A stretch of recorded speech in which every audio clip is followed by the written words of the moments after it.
welcome to Forbidden Planet 42, 42 years of asking the question, what's the ultimate answer to life, the universe and everything, and celebrating 42 years of Forbidden Planet. I'm here on today's session with a man who needs absolutely no introduction, a man who's dominated UK pop culture for the last 30 years, and a Forbidden Planet veteran guest for all of those 30 years, Mr. Jonathan Ross. Andrew, how you doing? Hello, everyone, for tuning in. I would push back and say I dominated pop culture. I would say I was an interesting footnote on UK pop culture. I think that would be a fair and more accurate assessment, but I thank you for your largesse. Thank you, indeed. Thanks for joining us, mate. Pleasure. When did you first become aware of Forbidden Planet? I think I was collecting comics since I was about 8 or 9, right, which is a long time ago now, because I'm going to be 60 this year, despite the way I look. And I used to buy them from junk shops, and I didn't know about specialist stores.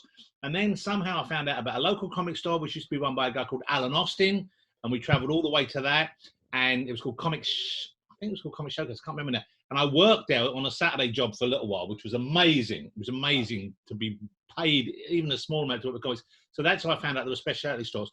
Forbidden Planet did not exist at that stage.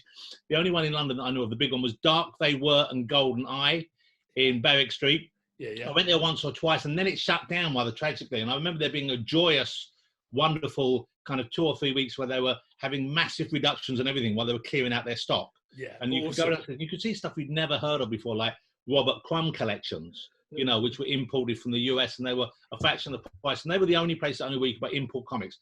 And I think it was about that time when they shut down, or maybe slightly before, that the first Forbidden Planet was opened, which I think was round the corner in what was the little street where they used to have all the music stores? Denmark Street. Was that the first branch? Yeah, that was. Yeah, absolutely. So I think it opened up about the same time, and that was a wonderful place. I still think so fondly of that, because it was much smaller than any of the more recent incarnations, of course, but it had an upstairs and a downstairs still. Yeah. I can't remember what the division of stock was, what they had up. I think they had new comics and new books upstairs and some toys. Downstairs, I guess it was back issues and more adult stuff. I don't know. That's exactly what the split was, mate. Yeah, for sure. But it was great because you could see downstairs. From when you walked down Denmark Street, there was a kind of a railing, and you could look down into the windows downstairs, which brought light in, and see upstairs as well. Always down. And so that was probably, it was probably the store I went to the most. The only other one in town, there was, I think, Comic Showcase that Paul Hudson ran round the corner in Covent Garden. Yeah, I used to go there, and I bought some. That was where I bought some original art for the first time from both places. I bought a Dark Knight page, which at the time seemed astronomical. It was like £400, but I sold it for a considerable amount more than that. I'm sure you did. From you guys, I remember buying 3 or 4 really beautiful Ken Stacy pages, which were kind of airbrushed. Now, I've still got a bone to pick with Forbidden Planet. Okay. So I bought this piece of artwork, and it was raining, and they didn't have any bags big enough for it. So they put it in a bin bag and take it up. I took it home and put it behind the couch. Went to work the next morning. My cleaners came and threw it out. You're kidding me. It was thrown away. I never got it back. It was thrown away. You're kidding me. And it's such a shame, because when I have nice stuff like artwork and like really lovely vintage toys, I always feel that, you know, you don't own them as such. You're looking after them for the next generation. So I try and take best care of all the artifacts I've got from the world of comics and pop culture, because I know that they are increasing in cultural value, and the better you look after them. So you make sure the boxes are in good condition, and you make sure the artwork isn't exposed to sunlight. They're in a landfill somewhere, thanks to Forbidden Planet. No, that is a grown man cry situation if ever I heard one. I would have actually been in tears if that happened to me. I'm going to send you a bill marked up with inflation for how much they were. Thank God it wasn't the Dark Knight page. Can you imagine? Mate, that would have been a fucking disaster. But I used to buy all my import books there, and it was an interesting time in comics. I was going there from about, I guess it was about 1979. So I don't know, when did it actually open? Do you have that information? Yeah, well, it was 42 years ago. So my maths isn't particularly good, but let's see. So 78. Yeah, right on. Exactly. Okay, so yeah, that might make sense then, because there was a period as well from about 1977 to 78. I stopped buying comics. The reason being, punk happened in London. Yeah, amazing exciting time. So all my spare money and all my spare energy went in being part of that and enjoying that explosion of a new kind of culture there. And then after that, when things got a bit back to normal, I started going to school again. I was held back a year because I failed all my exams because of that. So I started going to school again, and then I was getting ready to go to university, which I went to in London, partly because no one else would have me, partly because I wanted to stay in London. and enjoy things like Forbidden Planet. So I was going to, from university, I'd go there. And that's when the whole new wave of slightly more adult progressive comics began. So I remember picking up the first issue of Raw magazine. Yeah, right. Big oversized from Forbidden Planet. What the hell is this? You know, but I'm going to buy it. Heavy Metal you started getting there as well. And you could sometimes pick up Metal Hurlant as well to get the original French art.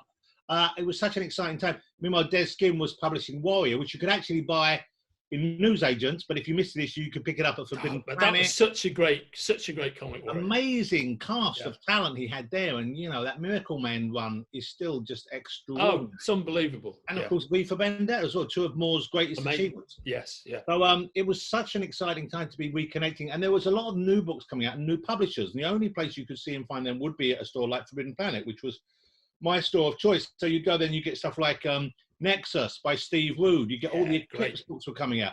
Pacific started up, that publishing company. Malibu.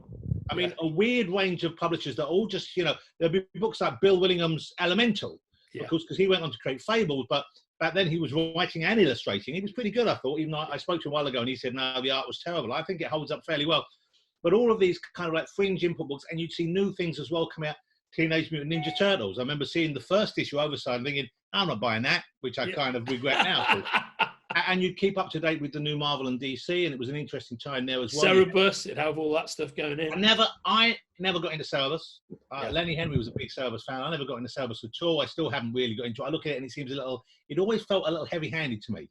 But it was exciting because Miller at that time, who we're talking about now, he was just doing his best work at Marvel with Daredevil. And that was really, after those early issues where he was working from, I think, Ralph Macchio's script.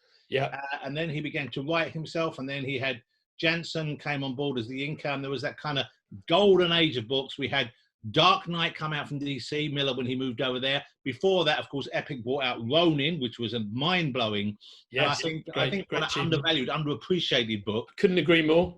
Really wonderful work. And so there was all that going on. That was actually, we were right in that kind of white heat moment of this kind of, you know, ground zero explosion of more sophisticated storytelling, artists who'd grown up, same kind of age as us, reading comics, filtering in their love of it, but giving it a kind of different sensibility from wherever they came from. You know, Moore had, you know, he's got, you know, Shakespeare and Gothic fantasy coming in from there. Miller has hard-boiled pulp coming in from there, you know, and they've kind of led to the next wave, of course. But that period was extraordinary. You'd go in and you were picking up books which were, you know, new, fresh off from the publisher, but they were as good as comics have ever been. Yes. So it was very much a golden age. It absolutely was tremendously exciting to live through.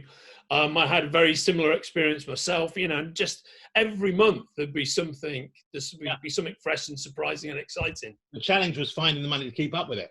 Yeah, you said it. Challenge. And I remember, you know, even though I've always loved toys, you can see a few behind me now, but I've got a very big toy collection. And I think back and I remember seeing toys for sale there, because they started importing a few toys, not many, but they had a few. And I remember thinking, God, I really want to buy that, but I couldn't afford it because it was either that or it was this pile of comics.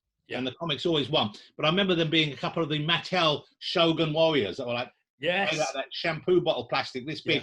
And I also remember, still to this day, I've never seen it again. I've never seen it. When Gremlins came out, Forbidden Planet had a toy which was Gizmo in the pink car, but a remote control version. And I looked at that. I went in about 5 days in a row thinking, oh, maybe I could just buy it and I just won't eat this week. You know what I mean? And then I went in and one day I thought, okay, I'm going to buy it. Yeah, screw it, I'm going to buy it. I went in, it was gone. And of course, they had one of each in. So probably a good thing. I needed the food back then. Yeah, we've all had that bittersweet experience.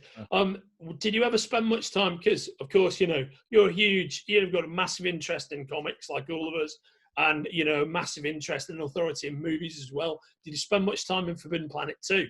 Just round the corner when it opened. Was that the one near the centre point on the main strip of Yes, absolutely right. That's it. Yes, that was the big. That was. Oh no, actually, Forbidden Planet 2 was more. You got down to the end of Denmark Street, and it was just on the corner of Denmark Street. I went in there a couple of times, but not often. They weren't there for long, were they? No, relatively speaking. Because what happens? The two stores got amalgamated into the store you're talking about now. And then they weirdly opened up a kind of romance and mystery novel store around the corner. Yeah, that was Murder One. I went there a couple of times. It's a shame that doesn't exist because that was a great idea. Yeah. No, it was a great store actually. That used to be run by a guy called Maxim Jakubowski, who does a lot of work in the he's heavily involved in hard-boiled crime fiction and erotica for whatever reason. As I get older, those two interests surface. That's so true, and horribly interlinked. They surface in your imagination because you're getting a lot less of them in real life. It's true. Yeah, he used to sit there at his desk writing his erotica. Actually, amazing. Yeah. Now, I once asked him a question about a Mickey Spillane book, and he told me to fuck off because he was in the middle, obviously, of some. The panties descended. Go away. Yeah. I did go in that other store though once or twice, but I don't have any very clear memories of it. I remember being, if I remember correctly, it was quite a strange layout. It was an odd layout, and but it had some beautiful Bolland signage in it. If you remember, in those early days of the store, Bolland used to do a lot of artwork. The famous bag, of course, with red. The people like us shop at. Yeah. And he did one for Forbidden Planet 2, which was the same kind of principle, but it was like Clint and it was Bowie, it was Debbie Harry was on the image. I remember that. I remember that. But it's weird because now he works almost exclusively digital, I think. Yes, that's right. It's such a shame in a way. I can see why he'd like to do it, but to see those such a shame the artwork doesn't exist. Exactly. Actually, one of the things I'll send you, mate, is the other day I was talking to Bolland and he sent me over scans of all the original Forbidden Planet promo artwork. Well, I knew of Bolland. It's beautiful to look at. I knew of Bolland before that because I knew him really early on because I used to draw a little bit of comics myself. Never very good. I'm actually doing more now. I'm drawing comics here now in my office. I'll maybe show you a piece in a minute. I've actually got a lot better because I've actually started for once in my life looking at how you're meant to draw as opposed to just still copying in my head my attempt to do Jack Kirby when I was 9, very quickly as well, thinking that a page should take a minute. You know what I mean? It's that weird thing when you're a kid. You think that, it can't take 5 minutes and you won't go back and rechange the figure. You go, that's rubbish. But I went to see a guy, there was a guy who published a British underground called Grafixus. Yeah. His name was Mal Burns. Funny little character, a bit like a condensed version of Catweasel. Right. And I went to see him with a cover I'd drawn that I was very pleased with. And it was because I discovered Moebius and Heavy Metal. I tried to do a French stuff with loads of line work, and it was probably pretty terrible. But he was very nice about it. And he published Grafixus, and he had some Bolland work there. And I think he was also involved in the publication of a little kind of, I guess that would be A5 size book called Bizarre Sex. Yeah, I remember that. Yeah. It had kind of like some homage bondage work by Bolland in it. Wow, I didn't know that. Well, it was him doing Betty Page drawings before Betty Page exploded as a pop culture thing. He must have known before about Dave Stevens, before any of that. Yeah, and it was amazing because it was clearly Bolland, but a slightly more primitive Bolland. Nowhere near the line work wasn't as fine. The figures weren't quite as, convincing.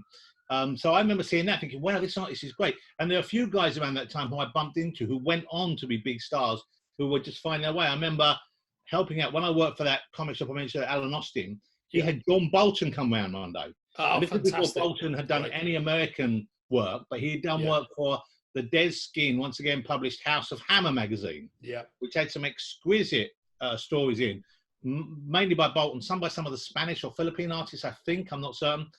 And he'd done a werewolf story in that, Night of the Werewolf, based on the Ollie Reed film. Anyway, he'd come and for some reason he would buy the carpet of Alan Austin, so I helped him carry it around. So that's my John Bolton story. I helped him carry a carpet around to his flat back in about 1974. Oh, I love it, mate. I mean, it's not an anecdote you can dine out on. I'll give you that. It stayed with me. It's got some quality to it, and he did that. He did that great, just one installment of a Night Raven strip, just at the end of just at the end of Lloyd doing it. He came on board and did one. That was amazing. Homages into the shadow in there and whatnot. Really beautiful, really beautiful. It was great work. So basically, you go way back with Forbidden Planet. You're a massive comics fan like ourselves. There are some specific things I wanted to ask you about because one of the things, out of all the things that you've done, that I love the most, and I know we're big fans of at FP headquarters, is your In Search of Steve Ditko documentary. Yeah, so we're massive Ditko fans. And by the way, so my set basically when Spider-Man, the Raimi Spider-Man, was originally released, myself and a guy called David Leitch, whose work you might be aware of. He's one of the editors at Titan, and he creates a comic strip called Psychogram. We managed to blag our way into the earliest screening of Spider-Man at like Sony headquarters. And we went there in a screening room which was populated by 4 people, me and Leach and you and Joe Cornish, right? and me and Leach gave a massive cheer out when the titles went up in super nerd style when we saw Steve Ditko's name on screen. We were just blown away that he got a credit, you know. But huge Ditko fans. What can you share with us about the making of that, and anything you might not have been able to talk about with regard to Ditko himself, you know, beforehand? Well, I mean, there's nothing really I haven't been able to talk about. I mean, we kind of knew he was. I've got somewhere, and I can't share it with you because I think it'll be wrong. But I've got a phone call I recorded between me and Steve. Oh, fantastic! I asked him once again whether he would take part, but I only recorded it because, and I wasn't worried about him per se, but you know how litigious Americans can be, and I thought, okay, well, we're making a documentary about him, but he's not speaking in it through choice, and I just wanted to make sure I had a record of him saying, I don't want to be part of it, you know. So I've got that, and I listen to it every so often in a weird kind of slightly mawkish way, a slightly sentimental way. So I spoke to him on the phone several times, to the extent that when I used to go to New York, I'd say, oh, maybe I'll phone Steve Ditko. My wife would say, leave him alone. I just want to speak to you. She'd get very weary about it. But the interesting thing about Ditko is, you know, for years I laboured under the misconception, as many people have, that he was a recluse. And of course, he wasn't a recluse. He just chose not to exist publicly as a personality. He wasn't selling himself in any way. But if someone took the trouble to write to him, he would always, without fail, as far as I know, I don't know if maybe if you wrote something abusive, he wouldn't, but as far as I know, he always wrote back, and you'll see a lot, if you go online, you'll see a lot of people sharing the letters they had. I think someone's been in the book out, in fact. And some of them, if you were nice and you said, some of them were incredibly generous, you know, he would say, well, I mean, they'd always be quite brusque, you know, but he'd be generous with himself in a way, because he would say, this is how you should draw, find your weak spots, draw them again and again and again, work out angles, look at how comic stories are told, try away. The art is very important. You've got to be able to tell the story with the art alone. And he would go out of his way and he'd say, I can't take on an apprentice right now, but, you know, I'll have a look. Oh, okay, I'll draw a picture for your fanzine if you'd like someone, you know. And he was, I mean, it was interesting that was, I think, because we're so used to celebrity culture where everyone seems to want to be famous. When you encounter someone who didn't want to be famous, you kind of figure, oh, there must be something wrong with him.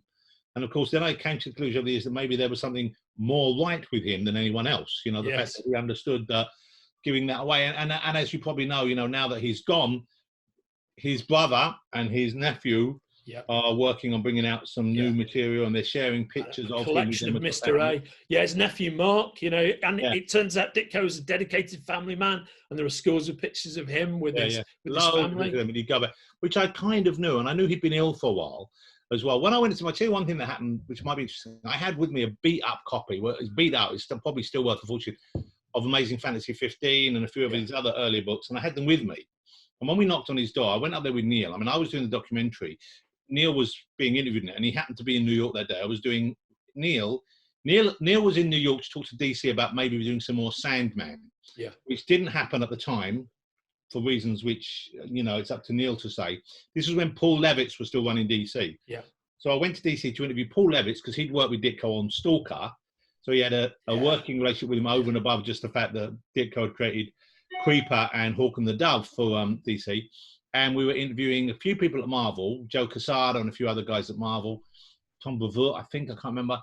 We weren't doing Stan Lee there. We did him in LA at a different time. And we were doing Neil Gaiman. As I said, he was there. So I said, let's go for lunch. I said, look, I might go and try and visit Steve just for the hell of it. I've got the crew with me.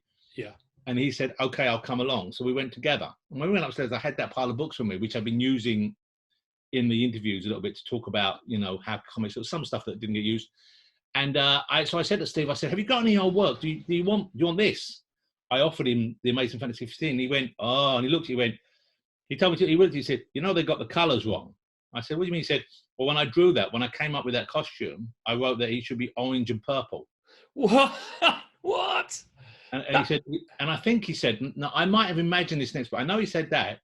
He might have said, there's another guy who's blue and red, which we assumed was Superman. Right, But maybe he didn't say that. Maybe we talked about that afterwards, and it became, you know. But he definitely said it was orange and purple. So you can imagine, and who knows? You know, I'm sure it would have been as popular because it wasn't the color of the costume that we went for necessarily.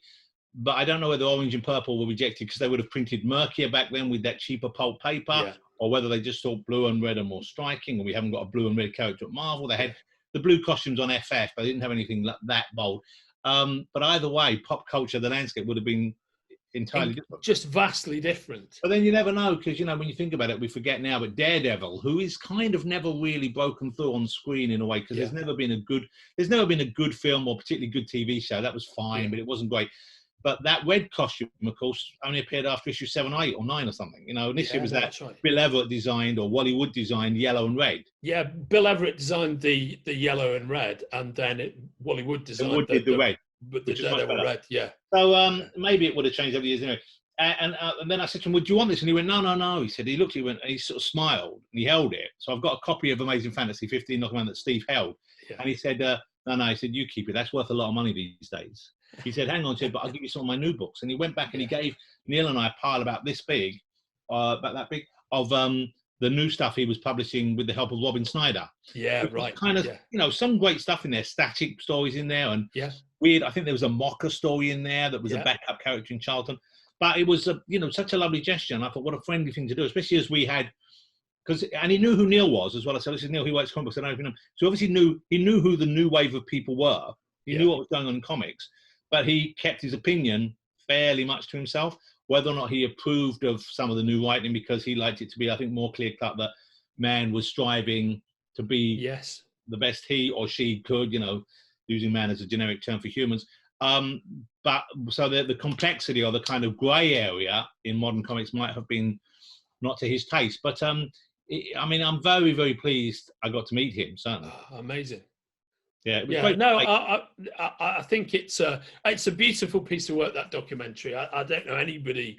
I got driven a bit mad making it, because I said to when I made it, I said to BBC, "I'll do it," and we did it fairly small budget. And in the end, I paid.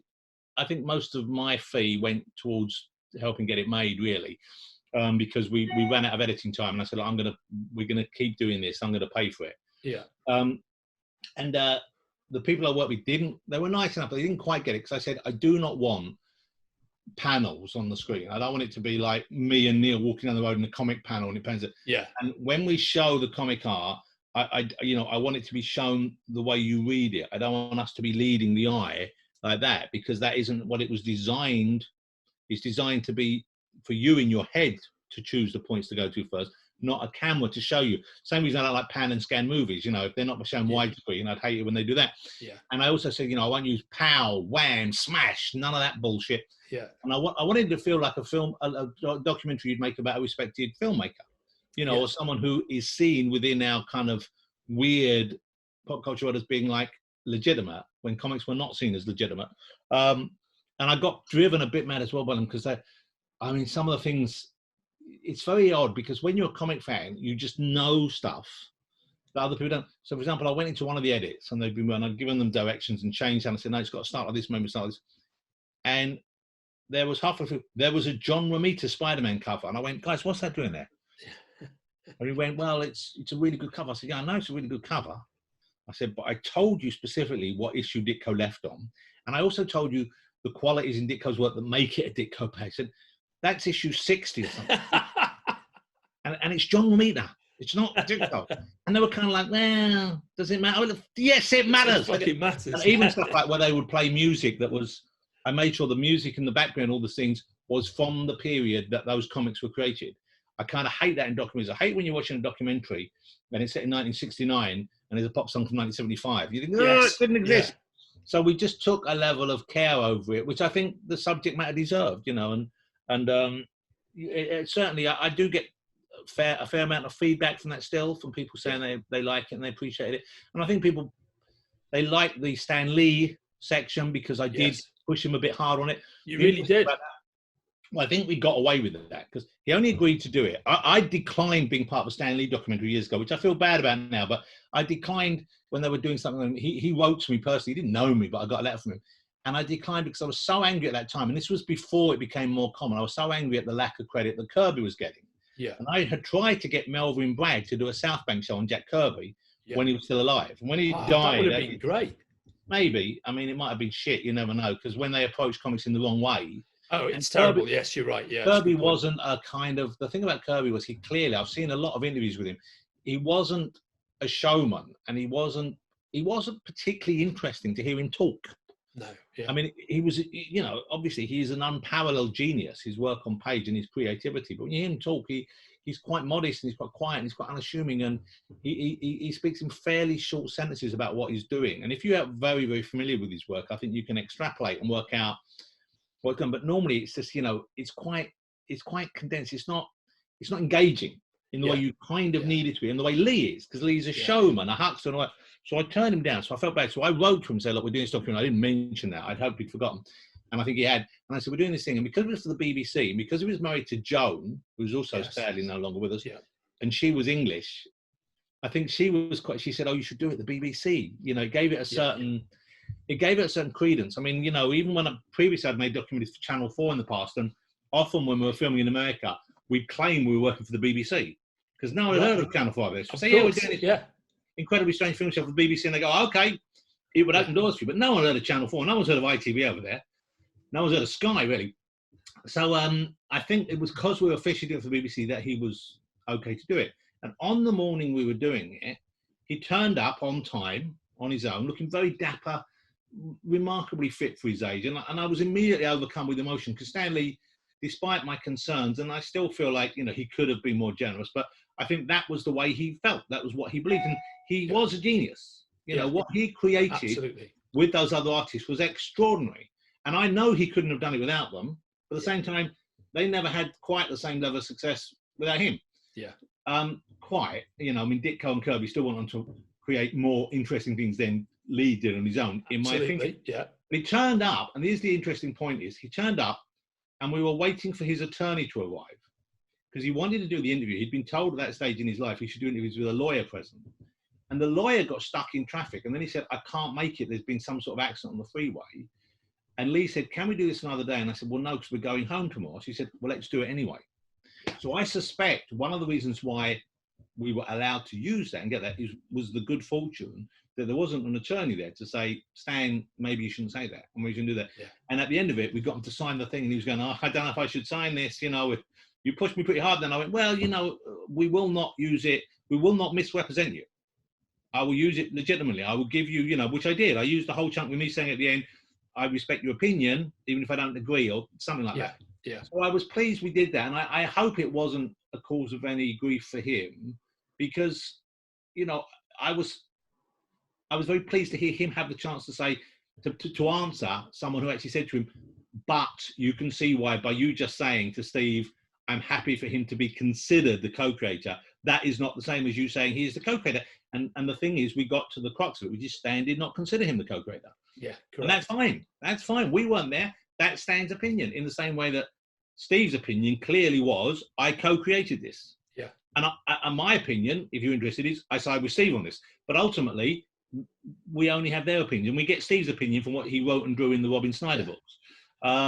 So that was. I mean, I think everybody, you know, everybody who's interested outside of Stan, and you know, I have tremendous respect for Stan, love him the same way you do. He was a genius, but I think everybody else looks at it in the way that it's co-created. I don't think there's anybody who actually agrees with Stan. And you know, I'm lucky enough to have a large amount of original artwork, and you look at the back of some of it, on some of it you'll see Lee's notes, and you'll realise he was a genius editor as well. I mean, he's and a great art editor before he handed it over to John Romita Senior. Because he used to get him to redraw covers, and normally he was right, you know. And normally, by the way, the original cover was great, but the other cover was more punchy on the newsstand. He knew how the colours would pop. He knew how the action would read. He wanted the big characters front and centre. He didn't want them to look just crushed and defeated. He wanted to look like a fight was going on. He had that kind of editor sense. So he absolutely, you know, deserves the praise that we give him. But at the same time, you'll see on some of the old artworks, you'll see stuff from Jack, and I don't have this piece, but I've seen it on the FF and the Silver Surfer first appeared. There's a margin note by Jack saying, "I figured someone as powerful as Galactus wouldn't travel alone. Yeah, he should have someone who goes before him. He's a sort of cosmic surfer guy." And so Jack had clearly come up with that on his own. Yeah. Now, Stan then probably gave it the backstory of Shambhala, whatever it's called, and his lost love. And what's the planet he came from? Oh, yeah, I think it is Shambhala, isn't it? Like that. It's something Norin Rad from Rad, and I think the girlfriend might have been Shambhala or something. Anyway, all that probably came from Stan, and the kind of mock Shakespearean tortured prose almost definitely came from Stan. Because Jack's writing, although I've grown to like it more over the years, it was clunkier. It was more mechanical is the wrong word, but it was less purple, less poetic. So that would have come from Stan as well. But clearly, the idea of this amazing character traveling through the cosmos on a surfboard, which after the event you think, well, of course. But at the time, who comes up with that? Jack Kirby. That's all. Yeah, of course. Of course, I think you're absolutely right. I mean, I think Lee's particularly kind of hip 60s patois and energy is a vital part of all those characters and the way they speak. Yeah, but you're absolutely right. I mean, I think one of the reasons the Marvel Universe has been so successful as a whole cinematic universe is essentially all these disparate characters are created across 3 or 4 years by the same 3 or 4 guys. So that voice runs through the whole thing. Well, I think and it all feels right together. The thing that Kevin Feige and the guys who run Marvel Studios have done very well is by keeping humor in there. Yeah. And a certain kind of humor, which is sophisticated but not smart alecky, which is where the FF film failed, both of them. Because they had, all 3 of them, in fact, they had humor, but it was lame. Yeah. And that's why I don't care for the DC films so much, because they don't have that much humor. Yeah. If you compare, for example, the Justice League movie with the Avengers movie, and the first Quicksilver sequence in the Avengers movie is fabulously great fun. But all the sequences with the Flash in the Justice League movie are a bit lame, I thought. Yes, I agree. They're not as good. Even when he draws the moustache on the guy, it's not quite good enough. Yeah. It's a bit route one in the writer's room. You think someone say, okay, well, leave that in as a marker. We'll come back and think of something better. And it's a shame because in DC in the 60s, there was an amazing weirdness and an amazing... I'd love to see I'd love to see a Batman film with Batmite in.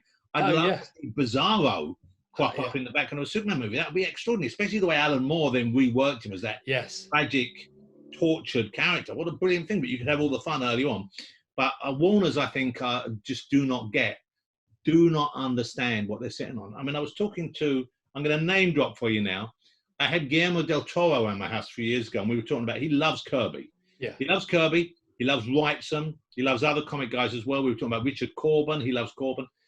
But we were talking about the Demon. And as a present for him, just because I was a big fan of his, I drew a picture of the Demon and Witch Boy being trapped by the white man, the pale man. Yes, which he's got framed in his office, I believe. So I was talking about the Demon, and I said, Guillermo, why don't you do it? And he said he would love to do a Demon film. And I think some people are just wary of working on things because Warner's sit on them. Yeah. But you look at the Demon, you think, what a great film that could make. And it's just be amazing. Jack put everything there. Everything's there for you. Yeah. Swamp Thing could make a great film or great TV series, but so far every attempt has been lame. Even the recent TV show on DC Universe, terrible. It doesn't even touch what Moore did on his run at all. Yeah, but then the Marvel TV series have been fairly bad. Yeah. I mean, and partly because I think they're stringing them all out with lots of talking scenes, because talking scenes are cheap. So you wind up with these plots that just become more convoluted and don't ever finish, because it's like, well, let's give them 20 episodes. And Feige hasn't worked on the TV shows, has he? No, and I like that people do work on them, and there's some good actors and there's some good choices made, but at the same time, none of them really are that memorable that you would recommend them to anyone. Yeah, no, Daredevil got close. I thought. Yeah. I love the idea that they reached for Luke Cage, but then did they do Black Lightning on DC? They did Black Lightning on DC. That was terrible as well. Yeah. That was all of them could have been a lot better. Luke Cage had moments that I quite enjoyed, and I thought he was good as well. Mike Coulter, I thought he made a good Luke Cage, and I thought they've cast him quite. I actually thought Daredevil was well cast. I really like the way Daredevil. I really like the way the Kingpin was cast. I thought it was all right, but I don't know if it was good. Well, no, I thought it was good, but it was like the performance and what they gave him to do in the script was one note. Yeah, right on. Yeah, I think that's a fair comment. You know, and it's like, Yeah. that's what works in the movies, is that you don't just have that. Yeah, You know, you have other elements. But there are moments in all of them. I mean, I'm always pleased just to see something on screen like that. Like even in the first Daredevil film with Ben Affleck, you know, the moment where he locks himself in the isolation tank was great. Yes. That was a really nice moment, I thought, you know, and even if it's lovely, even if the ballet date sequence in the park was so weird, man. Excruciating. So bizarre. I mean, the tone of that movie is just all over the place, isn't it? You know, but all over the place. You know, you need people to understand what they're going to tell. I mean, I recently treated myself to rewatch the Howard the Duck movie. Using that as the benchmark. Yeah. Everything we've discussed so far has been a masterpiece. Oh, absolutely. So of the last 10 years of Marvel films, what are in your top 2 or 3? The first Avengers film I thought was extraordinarily good. Great. And still stands up really well. I didn't really care for the end game ones. I like the first of the 2. Yeah. And I admire the second, because for them to have that many threads and that many plot lines and tie it up in that way. But to be honest with you, I was quite glad to see Tony Stark die, because Downey Jr. was beginning to get on my nerves, frankly. Interesting, yeah. You know, and I thought, I don't really care. I wasn't that invested. It felt also, look, I don't want to be mean, but Thanos had a point. Yeah, no, he does. You're absolutely right. Is Thanos even the bad guy? You know, I mean, and I thought it was a bit clumsy. Like, you know, when we started show 2 and you've got this Hawkeye's become this weird vigilante, I thought, I don't give a shit about this nonsense. Yeah, that didn't feel to me logical, or like there was a progression from film 1. So I loved the first film. I loved the first of the Thanos movies, and it was just a thrill seeing Thanos on, seeing, you know, Jim Starlin's magnificent creation. And there's always a debate: who came first, Thanos or Darkseid?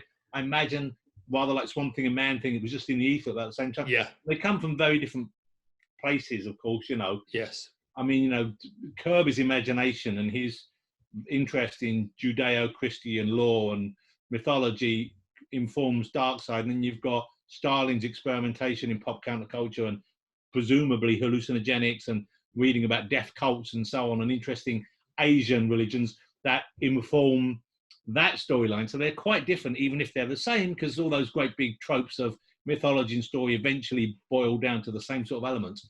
Amazing to see that one. I'm kind of dreading the New Gods movie. I don't know if it's even happening still, but I'm dreading what Warner's might do with that, because it could be amazing, but it probably won't be. It's going to be very, very difficult to get right. And in the same way, it's very difficult to get the Avengers right. And you've got to plot chart that like very fine course to get to the right point. You know, it's all there in the first 11 books. Yeah. It's all there, you know. You don't tie it up because you've got the amazing amount. I know I always felt Star Wars had stolen this from him, but the whole thing is Orion being the son of, I don't, spoiler alert, but you know, if you know you're Darth Vader, then you kind of know what's going on with Orion and Darkseid. You know, Mr. Merkel's an amazing character. I didn't care for the new Mr. Merkel book. Did you like that? Interesting. Tom King one. Yeah, I mean, I quite liked it, but I have a bit of an issue with, I don't really like anybody else's continuations of Kirby's work, particularly with regard to the New Gods. I mean, I admire that he took it in such a different direction, both in terms of what the character was doing and the storytelling style, the way of delivering that narrative. But I thought it was oddly in love with itself. It was too enamored of its own grasp of technique and lacked, therefore, the qualities I want, which is I do want to follow someone who seriously is at some stage at jeopardy, and I didn't really feel he ever was, you know. Yeah, no. It was beautiful artwork. I love, is it Mitch Gerard? Yeah, it's lovely. Yeah, it is really good stuff. And I'm interested to see what people do with those characters, but I don't accept them as canon. I don't accept them as part of the proper story. I completely agree. I think that's absolutely right. After Watchmen, you know, I'm interested to see what they do with it. I'm pleased that they've got some great artists working with the writers on it, but ultimately, Watchmen is that 12-issue book by Alan and Dave. Yes, absolutely. Yeah, I mean, I really agree. When we're on this topic, mate, what about your own books? So what about, can you talk a little bit about TERF and about America's Got Powers and how you came to put those together? Well, yeah, I mean, I just, Mark Miller kind of spurred me on because I was talking to him a lot of that time. Yeah. And I introduced Mark to Matthew Vaughn. Yeah. So that's kind of how Kick-Ass came about. Yeah. I invited Mark to the premiere of Stardust and said, Matthew, you should meet this guy. He's probably the best commercial writer, kind of like, you know, with an eye for, like, you know, pop hits. He's the best writer working comics. And he told him that he was working on this book. And by the way, they started working on the film before the comic series had been completed, before he'd finished writing it. So my wife wrote the line, with no power comes no responsibility. How fantastic. That is great. She wrote that line, and then it turned up the comic books. I remember at the time her thinking, oh, and Mark, I don't think he's ever given her credit for that. Yeah, right. It was temporarily a cause of some tension at home. Yeah. So Mark said to me, have you ever not thought about Watchmen? I used to talk about this, and I used to draw covers for imaginary comic books, because I'm very much in love with the Atlas line of comic books that Martin Goodman started when his son Chip was ousted from Marvel in about 72, 73. Yeah, you know, the Destructor and Target and all those books, right? Brute, Target, Phoenix, Scorpion. Scorpion. By Chaikin. Some incredible work. Planet of the Vampires, some beautiful books. The Tarantula, Pat Boyer. Right on. So I love that, and I've always loved the idea of suddenly someone appearing, like, you know, because for us it was amazing. You turn up and suddenly there was a new company bringing out superheroes. Suddenly you had Charlton getting back in the game with E-Man and what was it, 2000 AD or something, the one with the John Byrne artwork, and it had 2000 in the back as a backup story. What is that? Yeah, it was a kind of post-apocalyptic story, and then you had Atlas Comics. Boom! Suddenly, great artists, 20 new stories. So I used to draw these covers, and he said, you should write one. So I started thinking about it. I started talking to him. I just hadn't thought about it before. And so I pitched a couple. He put me in touch with Tommy, who'd done 1984 with him. Yeah.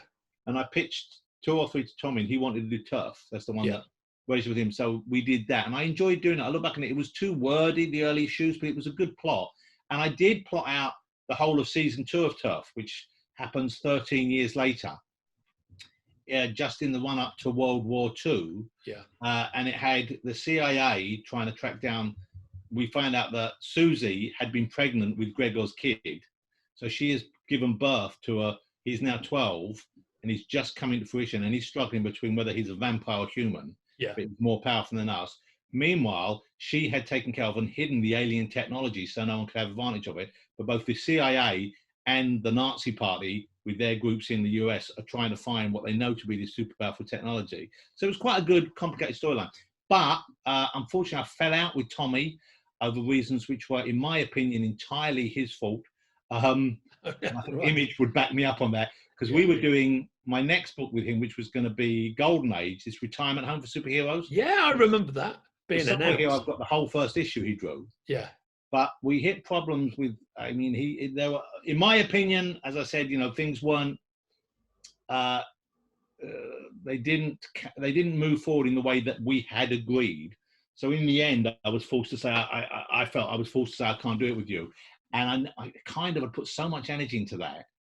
To get off the ground with someone else, felt like I might still do it one day. In the end, I had to buy my idea back off him because of the way LA law works. I pitched it to him in LA, and he'd started working on the case. And to be fair to him, he did some amazing character design for those comics. And I can see, therefore, if we go back to the Ditko Lee thing, not that I'm comparing myself to Lee or him to Ditko, but I can see how one could feel that, okay, I came up with that, because initially I did come up with that, and I came up with the characters' names and their powers. But when I gave it to Tommy and he designed these wonderful costumes, suddenly they came alive.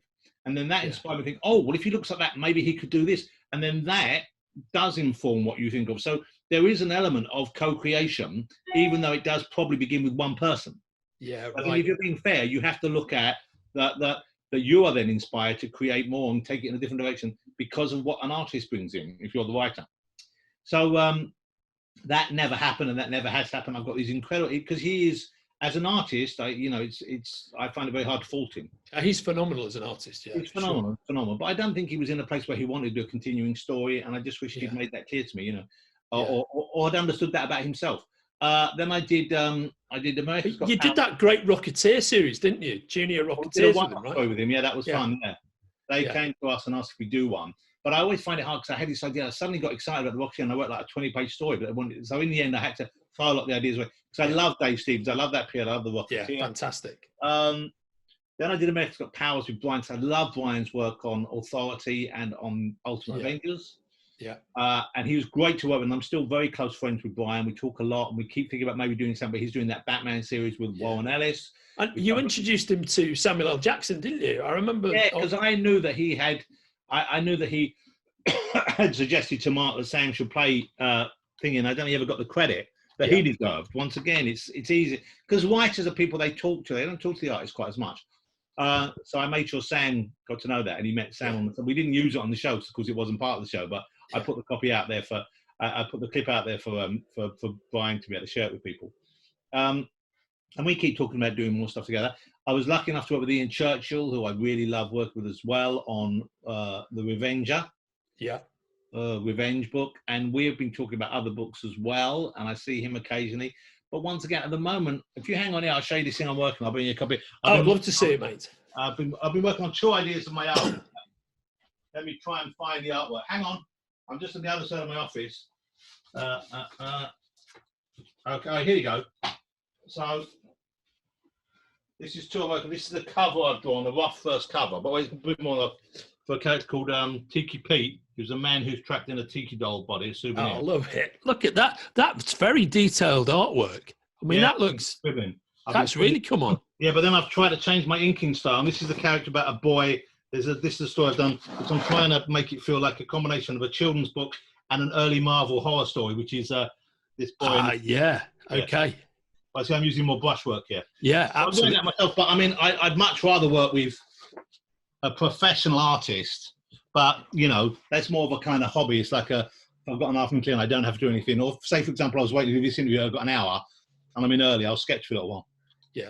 So I might do some more. Golden Age is something I still would like to do because I blocked out the whole first series books, and I blocked out series 2, which involved them encountering some of the old pulp heroes, or my version of the old pulp heroes, so who hadn't died.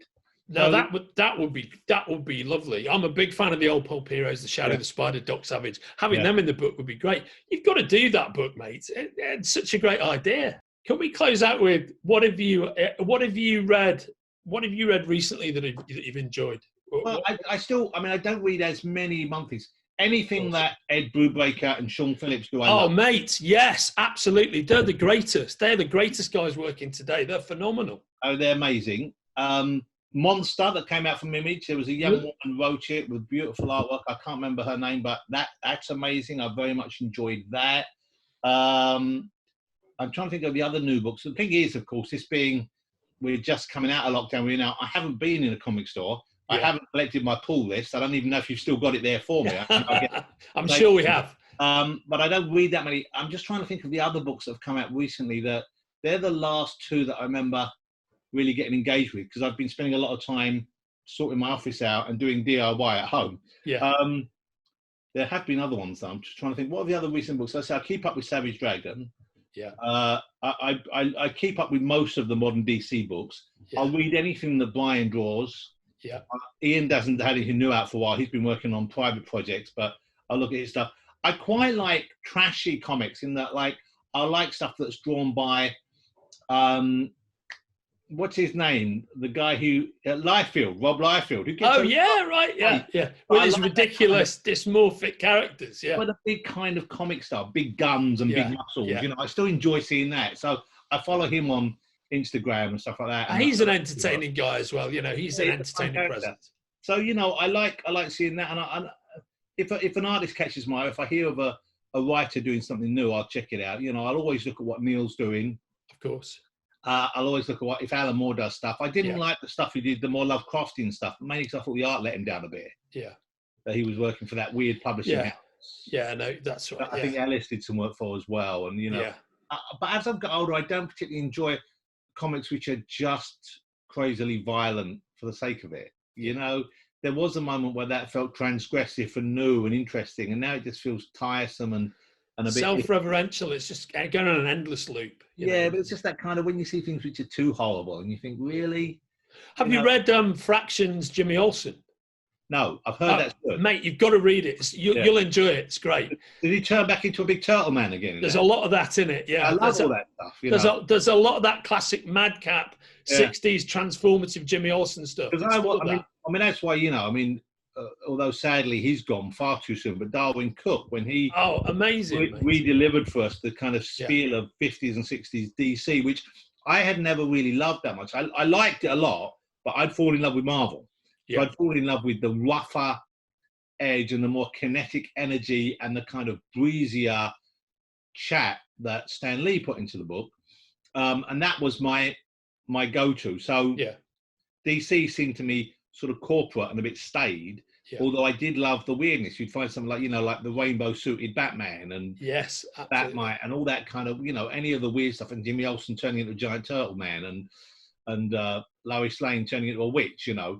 Or one week, rather unfortunately in today's climate, they had to turn into a black woman to see. You know, that's a famous Robert Kanigher story. It's I mean, you know, but they were difficult to read now. Probably they were trying to do something good, I guess. But I love all those kind of weirder DC books in that period as well, from the 70s. See, the 70s is really what I'm most fond of in a way, that Bronze Age period. When Marvel exploded with Conan, with Shang-Chi, with Luke Cage. You know, they were trying all these new characters. Even Omega by Steve Gerber. Defenders was so weird early on. And then DC had Justice Incorporated. They had Richard Dragon, that Kung Fu book. They had Claw. They had... What was the Bernie Wrightson covers on? Well, they had Rima, which was just the most exquisite Nestor Redondo art. All that Alex Nino stuff that was appearing. Yes, it was lovely. Just extraordinary, you know, beautiful stuff. So that period I'm very, very fond of. I can't remember how we started on this. Why are we talking about this bit? It was actually what books you're reading at the moment. And it's sort of, So I love any book that kind of revisits that, but in a new way. I love. You know, and it doesn't need to feel like it doesn't feel like it's recycled in any way, I feel. As I said, I mentioned, you know, All-Star Superman. And the way Mark Millar went back to and retold the Avengers, not in a fun way, but in a dark way. Once again, I appreciate stuff which comes from the lineage of what's come before. It's like the fabric is being extended rather than, as I said, the Mr. Miracle thing, which I admired, but I didn't particularly enjoy. I felt like there was a deliberate break with what had come before. And a total reimagining, and I'd rather they've done that with their own characters, frankly. You know? No, I think that's a good point. Did you ever read Invincible by Kirkman? Kirkman, you know what? I've got me someone. I know he's very enamored. I never really got into it. I read the first couple of issues. I should go back to it and give it a go. I absolutely think it reaps dividends, but I think what you need to do is you need to read the first two collections and then make the decision, because it takes this huge 180 about one book in. What it's really starts out is that being the concept is not what it's truly about. And then when it takes that 180, it then really takes that ball and runs with it. And I think you should give that a go. I like Kirkman. I remember when, because when we pitched Turf to Image, we went for breakfast with Kirkman and Eric Stevenson from Image. And I said to him, oh, you know, you did a lot of books before Walking Dead. And Walking Dead was just starting on TV. It hadn't become the global phenomenon it was. And I loved Walking Dead. I was lucky enough to have picked up the first issue when it came out, which I've still got. Because I thought, I love zombies. That looks interesting. So I've still got that on my shelf. And I said to him, what about these early books? I'm going to buy these early books, because he had his own little store. It didn't become quite the huge, it's called Skybound or something now, isn't it, his company? But so it's a big space in Comic-Con, if and when they ever get to do a Comic-Con again. And I went there and I said, I bought one of the early books today. I bought Battle Pope. And he went, why did you buy that? Well, I like, you're right. And he went, don't read Battle Pope. Brilliant. And finally, have you ever, I think you have you ever met Steranko? Oh, yeah, I know Jim fairly well. I loved him. I went and interviewed him. He's a great bloke. He's an amazing artist, of course. I mean, he radically transformed comics in the same way that Neil Adams did at the same time. But I think his impact was more important in a way, more lasting. Although Neil, of course, is a genius. What unites both men is, no matter how high we hold them in regard, it doesn't reach the level they hold themselves in regard. Yes, that's so true. Neither of them are shy about appreciating very true. And but you know what? Quite rightly, because they are two of the very best who've ever worked. They have, they are gifted with amazing talent, and they have developed that talent. But Steranko I'm particularly fond of, and Steranko's still absolutely. I mean, I like Neil's new work. I'm not quite as fond of the style as what he did before, but Steranko is still doing stuff which stands up pretty much as good as his early stuff, which is remarkable for someone his age. He's got tremendous energy, hasn't he? I think that's the amazing thing. I asked him about his energy when I interviewed him once for The Guardian. There was a big double-page spread. I was a bit annoyed with him because, of course, when you do a piece for a newspaper, they don't run past the headline for you, and they put the King of Comics, and I was like, we all know that's Kirk. You don't call Jim the King Comics because everyone knows that's good anyway. Yeah. But it was quite a good piece. I thought, there's never the space to do it really that you want to do justice with. But I'd asked him at the time. I said, Jim, how do you stay so amazingly healthy and young? He said, I trick my body into thinking I'm 20 years old. I pump iron. And it's like, who says pump iron anymore? I pump iron every day. He says, my house is at the foot of some hills, and every day I run up the hill with my dog and down again. He said, and I fornicate like a 20-year-old. Fantastic. Who says fornicate? I love it. I asked Jim, I said, although we hope it won't be for many decades to come, but when you die, how would you like to go? He said, I want to go in a hail of lead, taking as many of my enemies with me as possible. It's like, you're a comic book writer. How many enemies have you got that can come through with machine guns? I think partly he thinks he's the Shadow. That's the thing. Yeah, absolutely. An amazing talent, and you look back at his work, and it's still, when he was in his prime, about that period after his first X-Men book cover, say, or around that period, once he'd really got into S.H.I.E.L.D., those S.H.I.E.L.D. covers are among the greatest comic book covers ever produced. I think probably the giant-sized Hulk issue #1 is perhaps the greatest comic book cover. Oh, unbelievable. And in its original incarnation without the Marie Severin. I like the Marie Severin face. I love Marie Severin. That's nice, yeah. But I like that strike ahead. But it's interesting we mentioned him and Adams at the same time, because I think that Hulk cover, for me, is probably the greatest Marvel cover of all time. Yeah. And the Superman Unchained cover, when he's breaking the binds of kryptonite, yes, that's probably the greatest DC cover ever. Or the Green Lantern cover. Yeah. Where amazing. And they're both Neil Adams. So both of them are extraordinary talents. Amen to that. And on that celebratory note, I can see that Zoom is telling me to stop recording this because we're about to hit the time limit. Okay. So thanks so much for your time, Jonathan. I just want to say this has been Forbidden Planet 42 with the mighty, the supremely knowledgeable, the always upbeat, always great to talk to, Jonathan Ross. Thanks for spending this hour with us, mate. It's been great. Pleasure. And I hope it cuts down to a very entertaining 2 minutes. Thanks so much. And we'll see you in the store, mate. Thank you. Cheers. So, yes, I will get my mask on and come down.